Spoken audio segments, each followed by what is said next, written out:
The room is relationships. The room is you and me and everyone in America. What are you talking about? The room is different cookie cutter from Hollywood. Yeah, man, you never know. People are very strange these days. What's going on? Welcome to The Room Minute, The podcast where we get obsessed with the cinematic classic The Room. 1 minute at a time. You have no idea what kind of trouble you're in here, do you? Why are you so hysterical? We always wanted people actually talk about it. I did not hit her. It's not true. It's bullshit. I did not hit her. I did not. Oh, hi, Mark. Oh, hi, Allison. Oh, hi, Rob. Oh, hi, listeners. Welcome to Friday, where we're going to talk about minute 15 of The Room, in which Mark is clueless. Oh, hi, this is Tierney. I kind of have a theory that this is about Tierney. to turn into a murder story, if that helps make this minute more interesting for you. It definitely makes my notes more interesting. My first note is Lisa circles Mark touching him. Seriously. Yeah. The only reason you walk behind a chair like that is to slit the person's throat. She is going to kill him next minute. I'm convinced. Yeah, can someone edit, like, the Joanna reprise from Sweeney Todd, like, over that? Oh, over the footage? Yeah, that'd be cool. Yeah. Speaking of audio, how awkward is the pouring noise? It goes on for so long. Is that Foley work? Was someone just really proud that they got that? Yeah, probably. I mean, how else are you going to get the sound right when she's pouring wine in a champagne glass and it's taking forever because it's just so tall? It's not that much, though! It doesn't match anything. Yeah, so as this minute begins, Lisa circles Mark and then she pours him wine. And in the script, she goes to the kitchen and Mark picks up a Spider-Man comic to read while waiting for her. And she returns with 2 cups of coffee. And then she explicitly goes to the stereo and puts on classical music and lights the candles, which will matter at the end of this minute and the beginning of the next minute. I hate everything. She also removes her t-shirt to reveal a tight dress, even though she's wearing jeans. So it doesn't... There's parts that, yes, it's good there. I am broken and dead now. Okay. Can I just say the line that we've got at the end of this minute is, like, that get, like, cut off partway through, is possibly my favourite line in the film.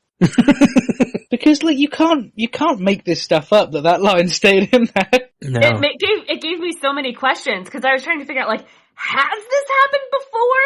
Is he into it? This is their role play where he pretends like he's clueless. Yeah. Because that's what she's into. Honestly, that would make as much sense as anything.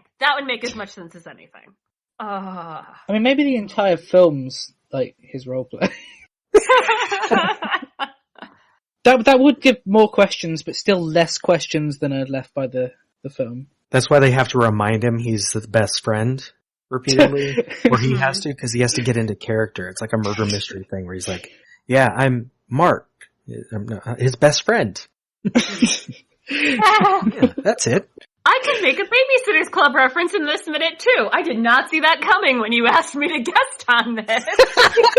Because those books, the second chapter is always the introduction to all the characters. And it's always the same thing. And so, yeah, he's just one of the babysitters. Oh my god.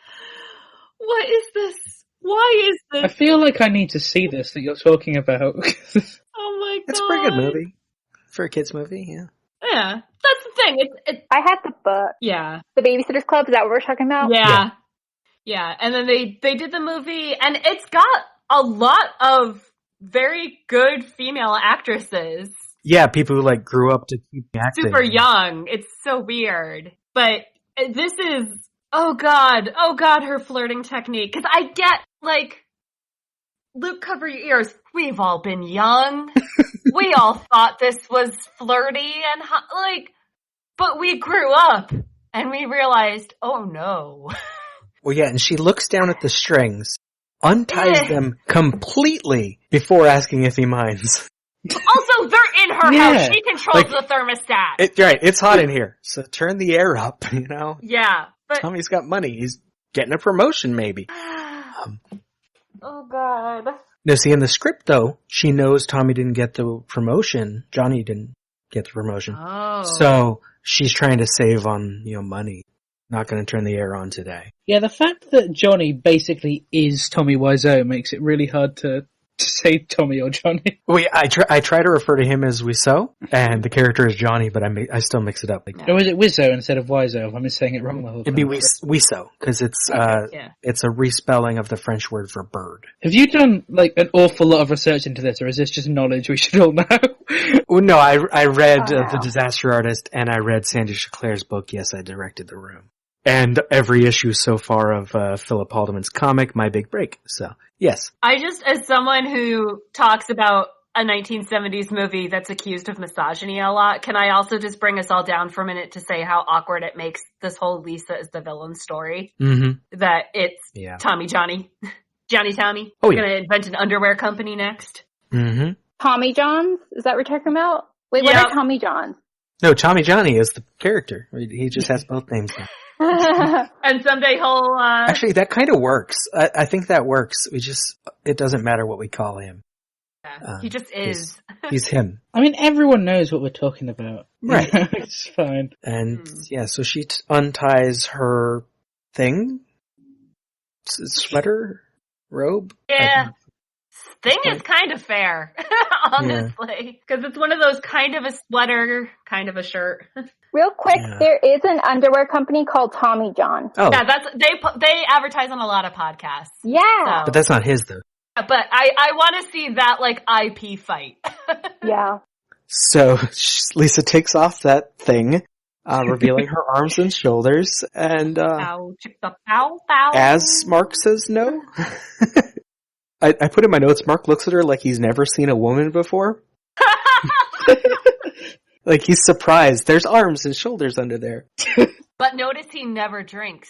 Yeah. Would it be poisoned? Does this feed into the theory that he's an alien? Am I sensing a follow-up theory to the Mean Girls theory that Karen's an alien? Yeah. Well, I'm just thinking that if he's an alien wearing a human suit, then maybe it would make sense that he's there are shoulders. It's like something was wearing air. Why are you wearing that stupid man suit? Like a suit. An Ager suit. Yeah. And his alien race and Tommy's alien race are from two different planets. Oh. They were drawn to each other, but they don't know why. And Lisa's just caught in the middle. We're fighting over the human race embodied by Lisa. And she was the first woman they both met. That movie's already better than The Room. We did it, guys! I really want to see any movie where a review tagline is better than The Room. Or review, yeah. Yeah. That should have just been the tagline for The Disaster Artist. Better than The Room. Well, that's good. I could just get one of you to say that quote for the next one of our film. The next film I make. Next time you post one on Facebook, ask people to watch. I'll be like, well, it's better than The Room. Yeah. Noted experts say better than The Room. Now, Cicero's acting when he starts his line about the candles and everything seems a little better. He's more awkward. It's not great, but he realizes something weird is happening. His best piece of acting is the line that makes no sense. Yeah. Yeah, well, this minute we'll cut him off in the middle of the line, but the whole line is, the candles, the music, the sexy dress. What's going on here? What is going on here? Mark, you dumb alien, you. And Cicero's backstory in his head was that he's an undercover cop, so he must not be a very good cop. Nope. She's removing clothing and, well, I was going to say and lighting candles, except she didn't light any candles. Candles are already lit in his heart. In that roleplay, she had a script for him. He has his line, but she forgot her part. But the thing is, the comment on the music, the only way you can allow that is if somehow the score to the film is diegetic. I don't know. Well, yeah. That leaves more questions. In the script, it actually works better because she specifically went to the stereo and put on classical music. She specifically lights the candles. After bringing him that sexy come hither coffee. Yeah. Mm-hmm. Well, you gotta distract him from the Spider-Man comic. And then she removes a t-shirt instead of the thing. And so it's a little more obvious, and all of this line does make more sense. The score was actually like one of the decent things about the film. Like the soundtrack's pretty good. Yeah, the background music is fine. Yeah. It's a little repetitive, but it's fine. Yeah, it got on my nerves this time. I think first time around with the film, I hardly ever noticed the soundtrack, but this time around, I was like, yeah, it's like the same piece of music at the start of. Yeah. Well, some of those scenes that you're too young to be watching, it's really obvious. Well, yeah, those songs are not great. But Tommy didn't want to get big popular songs because this is his movie and he owns it. Plus, he was going to pay all that money to use a Spider-Man comic. Yeah. Now, we have other stuff to talk about because it's Friday, so any other comments on the content of this minute? You mean Mark's last minute alive? No, I'm good. Okay. Once he takes a sip of that wine, he's poisoned. He's done. I'm convinced. Just to reinforce how incredible that line is at the end, and yeah, that's it. Now, before we get to bad movies, notes from a midnight screening. Notes from a midnight screening. Usually someone points out it's the wrong fucking glass. When she starts to take off that thing, multiple people will scream don't or no, tie it back up. And they tell Mark that she roofied him. Mm-hmm. But the best thing is at the end of this minute, at the beginning of the next one. I mean, the candles. And they say, what candles? The music. What music? The sexy dress. I mean, what sexy dress? What's going on here? Because none of those things are happening. Mm-hmm. Do you think anyone's gone to a screening of The Room knowing nothing about The Room and been extremely confused by... That must have happened at some point. I would suggest if anyone's going to go to a midnight screening, watch the movie first, because you will miss things. You will have a good time, but you won't necessarily get all of the joy of the movie itself. But midnight screenings I do recommend because they are fun. Now, I know what you're going to bring up, Luke, so you can go first with your bad movie recommendation of the week. I know it. It all sounds like some bad movie. Bad movie of the week.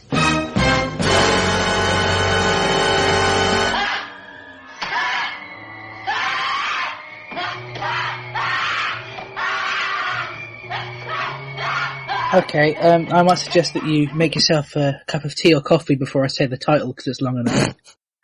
It's National Lampoon's Christmas Vacation 2, Cousin Eddie's Island Adventure.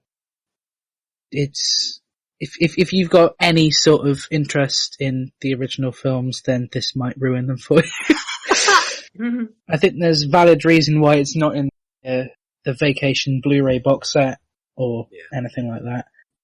They decided to take the character who everyone loves to hate from the first film and make him the main character in this, and you can't base an entire film following a character you hate.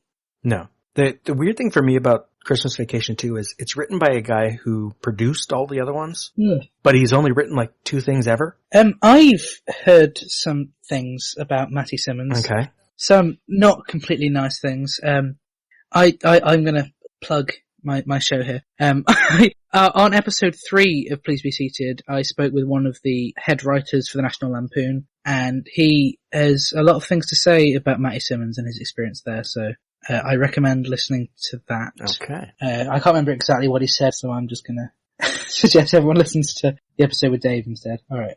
Now, before we were recording, I said that Christmas Vacation 2 is a movie that it's hard to say there's anything actually good about it, but there are a couple things that I like. Almost every time the original Audrey is on screen, she is trying to make a good movie.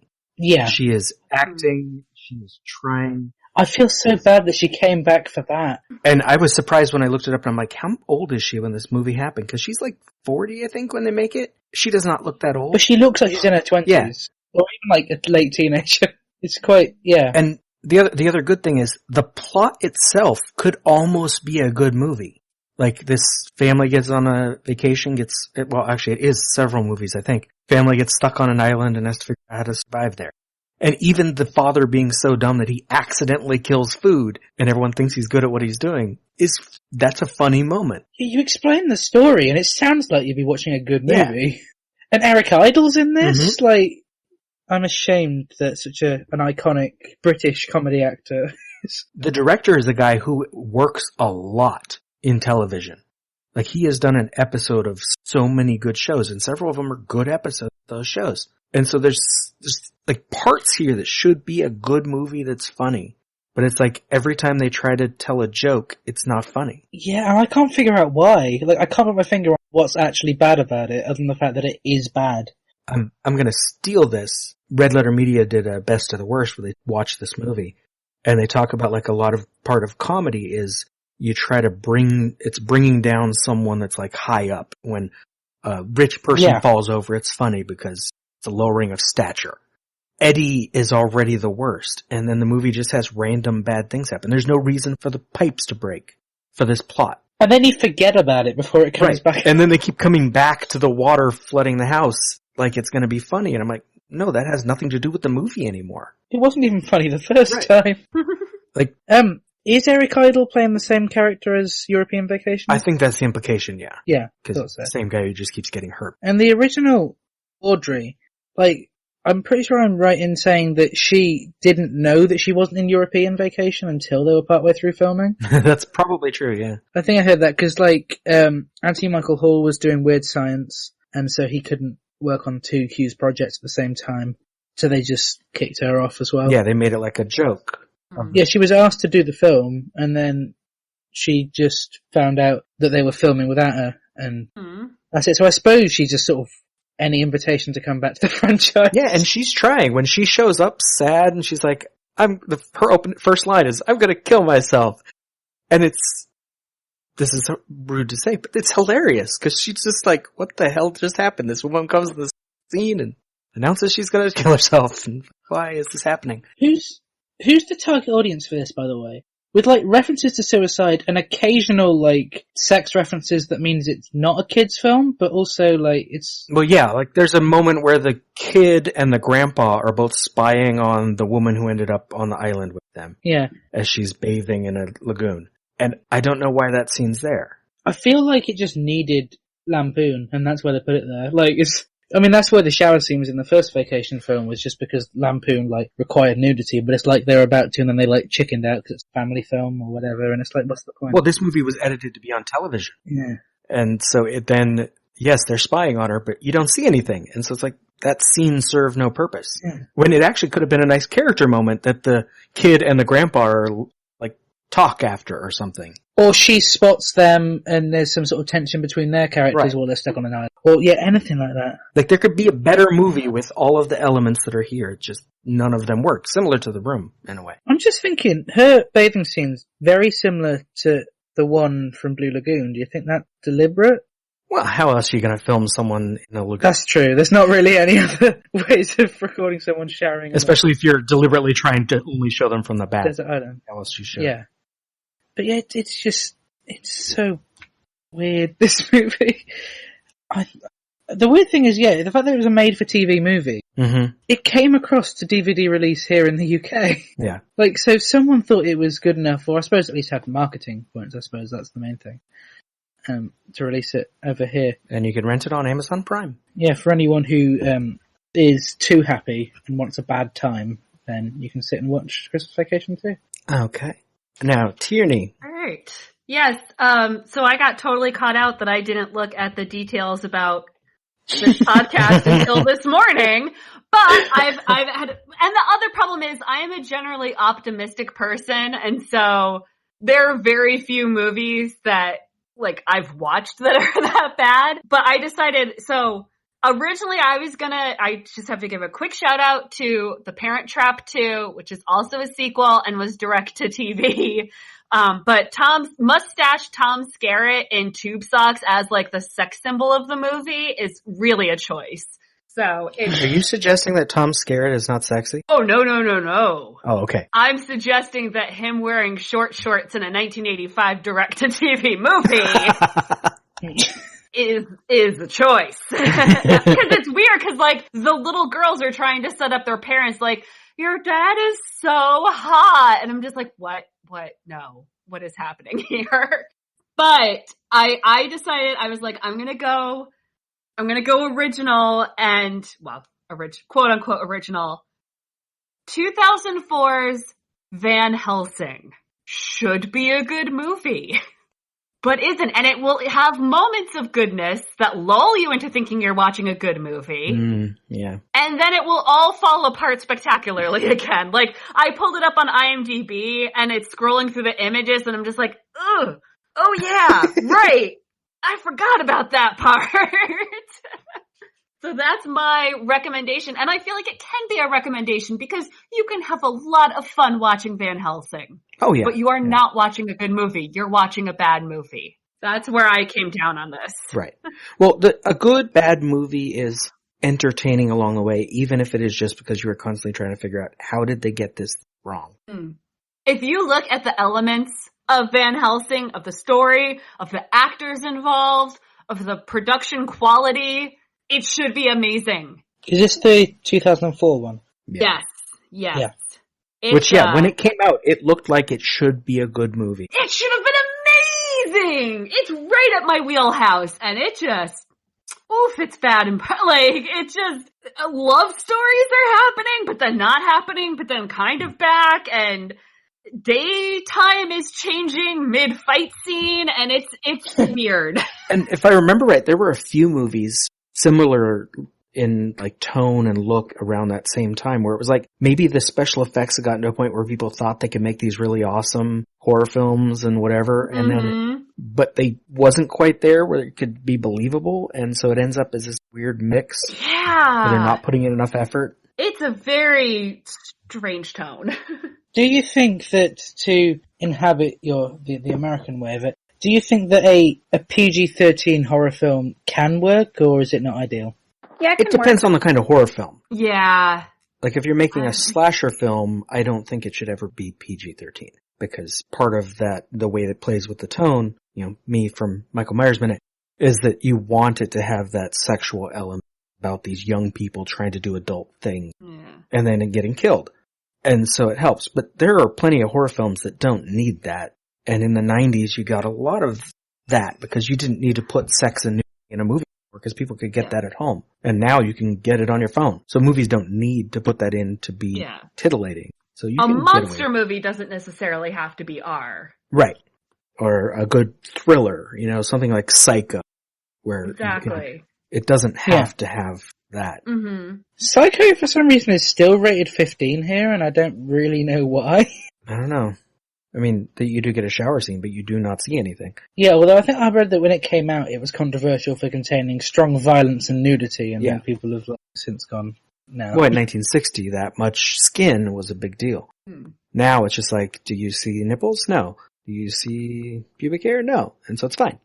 But in 1960, it's like, I saw her stomach. That is controversy. Sexy time. And yet it's the same era as like the Carry-Ons and things like that, where people got away with a lot.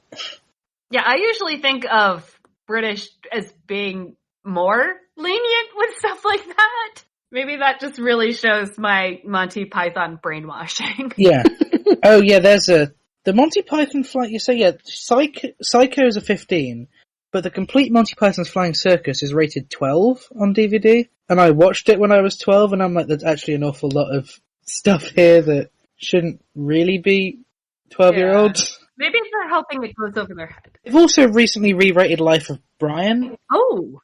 Life of Brian has now been classified to 12, and it's like, there's quite strong nudity in that film. Yeah. But isn't the nudity in that film, it has nothing to do with sex, though? Is that the distinction? It doesn't. I think it's that's a way you can get a distinction in the US. I think they said, when I was chatting, because I was at a filmmaking event at the House of Commons, actually, and they had a guy who works for age-rated films and stuff there, and I was chatting with him about it, and I think he said because not many 12-year-olds are interested in seeing Monty Python, he doesn't want to stop the 12-year-olds who are from being able to watch the film. Which is just an interesting way. I think if it was a film, if a Marvel film did that or something, then, there'd be an issue. Yeah. Right. If it's not that popular, if it's PG Temple of Doom. We all know.